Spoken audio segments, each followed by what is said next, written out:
La voz de los protagonistas. Contacto telefónico. Continuamos en Contextos y en la línea telefónica recibimos con muchísimo gusto a Eileen Truax. Ella es periodista. Eileen, gracias por aceptar esta charla aquí en Contextos. Te saludamos, Marcela Pámanes y un servidor, Juan Ceballos.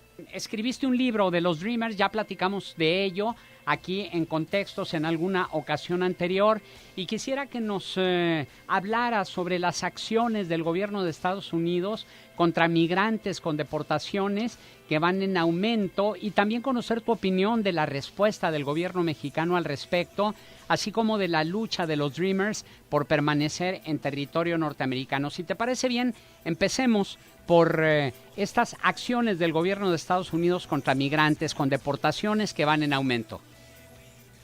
Bueno, en realidad las deportaciones no van en aumento. El número de deportaciones del primer año de la administración Trump es mucho más bajo, casi la mitad, del año más alto que tuvo Barack Obama. Es decir, el número de gente que el gobierno de Estados Unidos está regresando a sus países no ha aumentado. Lo que ha aumentado son las detenciones. Eso sí, ha crecido proporcionalmente en una cifra elevada. Los migrantes que están siendo detenidos por no tener documentos, o los migrantes que están siendo detenidos, los migrantes centroamericanos, que están siendo detenidos en la frontera cuando intentan ingresar al país, ya sea cruzar sin documentos, o bien los que vienen a solicitar asilo político. Lo que estamos viendo con Donald Trump es una política de detención que me parece que busca construir una narrativa de miedo, ¿no? De represión, de violación de derechos humanos, civiles, un poco para enviar un mensaje que desaliente la inmigración, pero también para enviar un mensaje político. Donald Trump llegó a la presidencia con muchas promesas de campaña que no ha podido cumplir porque ni el Congreso ni la Suprema Corte ni las Cortes se lo han permitido.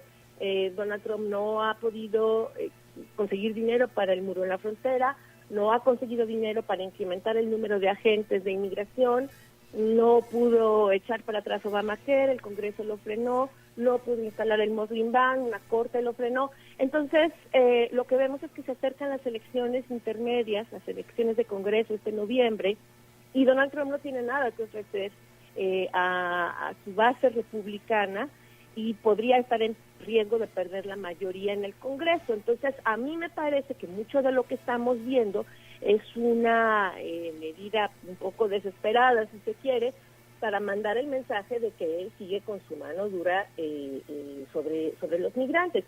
La única área donde él sí tiene injerencia completa sin necesitar de la aprobación de los otros dos poderes es en cómo se aplica la ley de inmigración, y por eso estamos viendo este gran número de detenciones. No ha podido aumentar el número de deportaciones porque hay un gran cuello de botella en las cortes de inmigración y no existen más recursos, no se le han autorizado otros más recursos para incrementar el número de trabajadores de nuestra área. Esa es la razón por la que no se han incrementado las deportaciones, pero sí las detenciones. A ver, nada más quisiera que nos hicieras una precisión, Eileen, porque nosotros teníamos el siguiente dato, que en los primeros 6 meses de 2018 se efectuaron un poco más de 109,000 repatriaciones, por lo que de mantenerse la tendencia se rebasarían las 218,000, cifra superior a la del último año de Obama, aunque aún lejana de la de 2014, que fue de 227,000. ¿Es correcto el dato? Sí, de la de 2013, que fue de más de 400,000. Sí, es correcto el dato. El promedio de deportaciones de Barack Obama en todo su gobierno fue de más de 300,000. Su año pico fue de más de 400,000. Y en los últimos años ha estado un poquito arriba de las 200,000. Eso fue lo que hubo en el primer año de Trump, y eso es lo que podría haber en el segundo año de Trump. Entonces, realmente no hay un cambio notable, ¿no? Digo, 200,000 son muchas, una es mucho, pero lo que te quiero decir es que eso es lo que nosotros hemos estado viendo desde hace muchos años, y con Barack Obama mucho más. Trump no ha rebasado ni de lejos la marca muy alta que alcanzó el gobierno de Barack Obama en algún momento. Por lo que te digo, ¿no? La maquinaria de la deportación es una maquinaria que está establecida desde hace muchos años y el presidente en turno solamente la echa a andar, ¿no? Entonces, Trump está trabajando con lo que tiene porque no le han autorizado tener más y esa es la razón por la que sería imposible que aumentaran súbitamente los números en las deportaciones. Lo que él sí puede controlar es el número de detenciones porque la mayoría de los centros de detención de inmigración operan con concesiones de manera privada y ahí tiene un poco más de juego, digamos, ¿no? Para hacer estas detenciones. Y muchas detenciones son detenciones en las que después se libera a la persona, como lo hemos visto, por ejemplo, ahora con estos padres que llegaron a la frontera, han sido deportados, sabemos de ellos porque sus hijos no los han alcanzado aún, pero el hecho es que la persona detenida fue liberada pronto. Entonces, lo que Trump está buscando es elevar números de detenciones para tener algo con que negociar políticamente y para tener algo que ofrecer en esta elección que, como tú sabes, ¿no? Siempre las elecciones intermedias son una especie de referéndum sobre el gobierno en turno, ¿no? Entonces, creo que tiene mucha carga política lo que estamos viendo en estos días y habría que ver después de noviembre y como queden las cámaras, qué pasa, ¿no? ¿Qué giro da esto? Claro, ahora hay otro factor que quisiéramos que nos comentara sobre este cambio cualitativo importante en el perfil de las personas repatriadas, porque mientras que en la administración de Barack Obama la mayoría de los deportados eran personas que apenas intentaban internarse en territorio norteamericano, ahora con Donald Trump se actúa en contra de migrantes que ya están arraigados en aquel país, algunos con muchos años ya de radicar ahí. ¿Qué nos puedes comentar al respecto? Sí, es correcto. Ese ha sido un mensaje que ha mandado Trump. Yo creo que ahí sí han sido muy precisos y pienso que el objetivo es aterrorizar comunidades. Cuando tú empiezas a detener gente dentro de las comunidades, lo que haces es sembrar un ambiente de incertidumbre, de inseguridad, de terror, que me parece que se convierte en un mensaje político, que es el mensaje político que esta administración está tratando de enviar. Es importante también decir que cuando hay detenciones dentro del territorio, la gran mayoría de los casos son apelados. Entonces, esto no implica la deportación inmediata de la persona. Si es una persona que conoce sus derechos y que está bien asesorada, probablemente quedará en libertad en algún tiempo para seguir su proceso legal, su proceso de deportación. Como te digo, en este momento existen 600,000 casos de inmigración pendientes. Voy a repetir la cifra, 600,000 casos de inmigración pendientes y Estados Unidos solamente tiene 301 jueces de inmigración. Entonces, el cuello de botella que hay es gigante. Y si tú detienes gente que conoce sus derechos y que dice, antes de la deportación quiero ver a un juez, lo que estás haciendo es aumentar ese cuello de botella de manera impresionante, evidentemente no con fines de aplicar la ley, sino, como decía, de enviar un mensaje político, de construir una narrativa de aplicación de la ley que convenza a sus bases y a los posibles votantes del Partido Republicano en esta elección de Congreso. Ahora, en el marco de la renegociación del Tratado de Libre Comercio que se está llevando a cabo, ¿qué tanto va a incidir esta situación de los migrantes? No me parece que vaya a tener una gran repercusión porque el gobierno mexicano nunca ha metido ese elemento dentro de las negociaciones. Es decir, nunca el gobierno mexicano ha puesto como condición una revisión de las políticas migratorias o un cabildeo para lograr una reforma migratoria, por ejemplo, ¿no? La agenda inmigrante ha sido manejada por el gobierno mexicano. De hecho, más bien yo te diría que no ha sido manejada por el gobierno mexicano, y la agenda comercial marcha por otra vía, ¿no? Son como dos vías separadas, y en México los gobiernos han negociado el libre tránsito de mercancías y de recursos desde hace muchos años, pero nunca lo combinan o lo vuelven parte del paquete, digamos, el libre tránsito de personas. No ha ocurrido hasta ahora y no veo que vaya a ocurrir pronto. No sé si con la nueva administración a partir de diciembre en México vaya a haber un cambio en este sentido, pero no es algo que hayamos visto antes. El gobierno mexicano no se caracteriza por hacer cabildeo en favor de la regularización de sus inmigrantes indocumentados en Estados Unidos. Las prioridades siempre van más hacia lo comercial. Ahora, exigir por parte del gobierno mexicano respeto a los derechos humanos de nuestros connacionales en la Unión Americana sería como ver la paja en el ojo ajeno y no observar la viga en el propio con relación al trato que las autoridades mexicanas dan a los migrantes de Nicaragua, de El Salvador, de Honduras y de otros países de Centroamérica.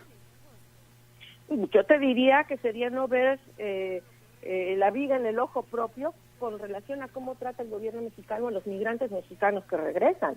Ya no digas los centroamericanos. La forma en que en México se trata a los migrantes mexicanos cuando regresan de Estados Unidos es vergonzosa. No existen mecanismos creados por parte del gobierno mexicano para reincorporar de manera digna y de manera justa a quienes regresan a México después de un periodo prolongado. La parte más dura, digamos, es cuando las personas regresan con niños pequeños, niños de 8, de 10 años que nacieron en Estados Unidos, que solamente hablan inglés, que no conocen México, y en México apenas recientemente se estableció un mecanismo para revalidarles los estudios porque ni siquiera existía eso, pero no hay medidas diseñadas para enseñarles inglés a estos niños, que puedan incorporarse exitosamente en las escuelas. No hay mecanismos para que las personas que no tienen un historial laboral en México puedan ir a pedir un empleo. No hay mecanismos para que, digamos, las empresas puedan recibir a estas personas y capacitarlas.